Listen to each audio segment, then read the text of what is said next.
Hi guys, welcome to my YouTube channel. ಇವತ್ತು ನಾನು ನಿಮಗೆ ಕ್ವಿಕ್ಕಾಗಿ ಪೊಂಗಲ್ ಹೇಗೆ ಮಾಡೋದು ಅಂತ ತಿಳಿಸ್ಕೊಡ್ತೀನಿ. 1 ಲೋಟ ಅಕ್ಕಿಗೆ 3/4 ಲೋಟ ಹೆಸರುಬೇಳೆ ಹಾಕ್ಕೊಂಡಿದ್ದೀನಿ. ಆಮೇಲೆ 6 ಲೋಟ ನೀರು ಹಾಕ್ಕೊಂಡಿದ್ದೀನಿ. ಆಮೇಲೆ ಒಂಚೂರು ಅರಿಶಿನ ಹಾಕ್ಕೊಂಡಿದ್ದೀನಿ. ಅರಿಶಿನ ಹಾಕ್ಕೊಂಡು ಕುಕ್ಕರ್ ಮುಚ್ಚಿಟ್ಬಿಟ್ಟು 1 ವಿಸಲ್ ಕೂಗಿಸ್ಕೊಳ್ಳಿ ಸಾಕು.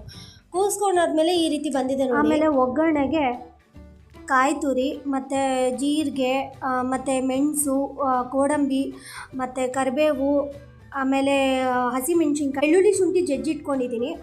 ಒಂದು ಬೌಲಲ್ಲಿ ಒಗ್ಗರಣೆ ಹಾಕ್ಕೊಳ್ತಾ ಇದ್ದೀನಿ.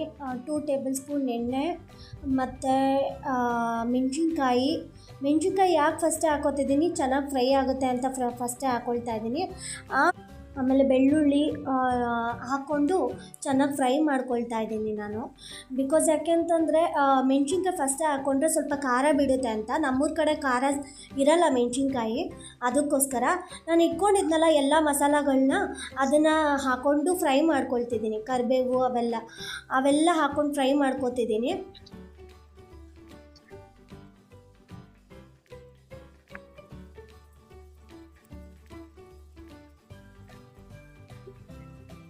ಸ್ವಲ್ಪ ತುರಿದಿಟ್ಕೊಂಡಿರೋ ಕೊಬ್ಬರಿ ಪುಡಿ ಹಾಕ್ತಿದ್ದೀನಿ, ಯಾಕೆಂದರೆ ತುಂಬ ಚೆನ್ನಾಗಿರುತ್ತೆ ಅಂತ.